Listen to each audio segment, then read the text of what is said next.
The truth about the potential Betelgeuse supernova eruption. NASA Hubble observations reveal Betelgeuse, a star which piqued the interest of astronomers at the beginning of this year because of fears that it might go supernova. It might have blasted a huge amount of material into space, making it appear as if the star was dimming, according to NASA observations. Between December and January, a distant star known as Betelgeuse began dimming rapidly, leaving astronomers questioning whether the star, which is 725 light years from our Earth, was ready to explode and go supernova. In December, Betelgeuse went from one of the top 10 brightest stars visible to the naked eye to the 21st in January of roughly 5,000 which can be seen. The dimming of Betelgeuse suggests it was expected to go supernova, to explode. Stars supernova when they are at the end of their lives, having run out of fuel after millions of years, or if not billions of years, but the star has now regained some of its brightness, prompting an investigation from NASA's Hubble telescope as to what is going on there. The space agency revealed the star ejected hot material from its core, which formed around Betelgeuse, and it led to the perceived dimming of the star, at least from our Earth perspective. Andrea Dupre, Associate Director of Center for Astrophysics at Harvard and Smithsonian, Massachusetts, said, "With Hubble, we see the material as it left the star's visible surface and moved out through the atmosphere before the dust formed that caused the star to appear to dim. We could see the effect of a dense, hot region in the southeast part of the star moving outwards, and this material was 2 to 4 times more luminous than the star's normal brightness.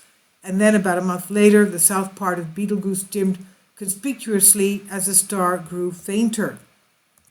We think it's possible that a dark cloud resulted from the outflow that Hubble detected. Only Hubble gives us his evidence that led up to the dimming. But this is possibly not the end of the story, and the mass ejection may be a sign that Betelgeuse is set to go supernova and explode after all. Stars supernova when they're at the end of their lives, having run out of fuel after millions of years, as they said, and when they do, they implode, causing in on themselves to collapse under their gravitational force before a huge explosion occurs, taking them supernova. And with Betelgeuse being an aging star, it could explode yet, claimed Dupree, although she conceded this is difficult to judge. She said no one knows what a star does right before it goes supernova because it's never been observed. Maybe the dimming and the shining is just part of what it goes through. Now, astronomers have sampled stars maybe a year ahead of them going supernova, but not within days or weeks before it happens. But the chance of the star going supernova anytime soon is pretty small, they said. Hypothetically, if Betelgeuse were to supernova, it would be brighter than any star implosion ever observed from Earth, dwarfing that of Kepler's star supernova. Kepler's star produced a visible supernova in 1604, producing a bright enough light which was visible during the day for 3 weeks. But Betelgeuse would outshine Kepler's star, according to Daniel Brown. He's a lecturer in astronomy at Nottingham Trent University. Brown said if Betelgeuse supernovas, if it did occur, it would become the brightest supernova ever observed. In a matter of days, it would become as bright as our full moon, and it would be visible during the daytime and be bright enough to at night to cast shadows on Earth. Betelgeuse would then start to final phase, rapid dimming, and again reach its current brightness level after possibly 3 years. So this is all hypothesis.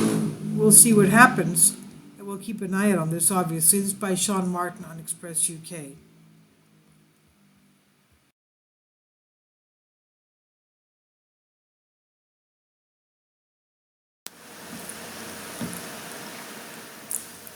If you'd like to join me on my Patreon account, you will hear content not covered by mainstream media.